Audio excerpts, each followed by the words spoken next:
waana idinka mahadnaqayaa soo dhaweynta ay ugu horeeyaan guddoonka baarlamaanka iyo xubnaha golayaasha dawladda ee kala duwan. saan la socotaan waxaan ka qayb galay shirkii la oran jiray SPF oo ay isugu imaan jireen beesha caalamka ama sadanayaasha Soomaaliya iyo Soomaalidu ay isugu tageen caasimadda dalka Belgium. shirkaas kolley waa la socoteen waxaa shir la bari soconayay looga hadlayay duruufaha iyo xaaladaha kala duwan ee Soomaaliya ku jirto dhan dhaqaale, dhan amni, dhan siyaasadeed ayaa aad looga hadlay. shirkaas waxaan isleeyahay waa ka duwanaa shirarkii hore marka la eego qaabka Soomaalida loo address gareynayay ama loola dhaqmayay ama loo eegayay.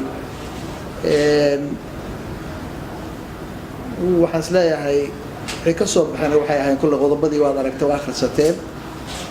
waxyaabo kulle aan isleeyahay haddii wax laga qabto oo lagu dhaqaaqo oo loo gudbo implementation phase wax la yiraahdo ama hirgelinta waxyaabahaas ka soo baxay inay Soomaaliya wax badan iska bedeli doonaan waqtiga dhow ayaan rajaynaa insha Allah haddii la yiraahdo. dabcan intii meesha aan joognayna waxaan lahayn wax la yiraahdo side meetings oo ah wixii dalal kale anagu ka Puntland aan danaynaynay ama dalal ha ahaadaan ama hay'ado kala duwan caalami ha ahaadaane fursad bay noo ahayd aan ku aragno dad badan oo Soomaaliya si gaar ah u danaynaya, Puntland qaar si gaar ah u danaynaya oo dawladda iyo companiye iyo dad kala duwan. waxaan kaloo fursad u helnay inaanu la kulanno jaaliyadda Soomaaliyeed ee Belgiumka ku nool iyo jaaliyado kale meel kale looga yimid oo runtii waqti soo galay in loo yimaadaan arkaan wareystaan xaaladda dalku ku sugan yahay naga wareystaan iyo guud ahaan Puntland iyo gaar ahaan xaaladda xoreynta dalka ee socota inaan si gaar ah warbixin gaar ah uga siino. waxaan isleeyahay runtii wuxuu ahaa shir wanaagsan.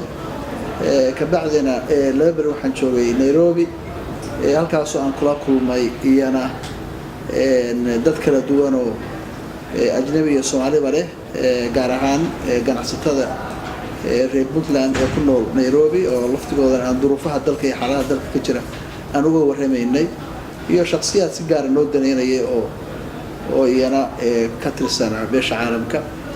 marka waxaan isleeyahay safarku safar guul oo ahaa ilaahay wax fiican nooga soo saaro. waan ku faraxsanahay dalkii oo nabad oo wax dhibaato iyo shida iyo shaqo aysan ka jirin inaan ku soo laabtay.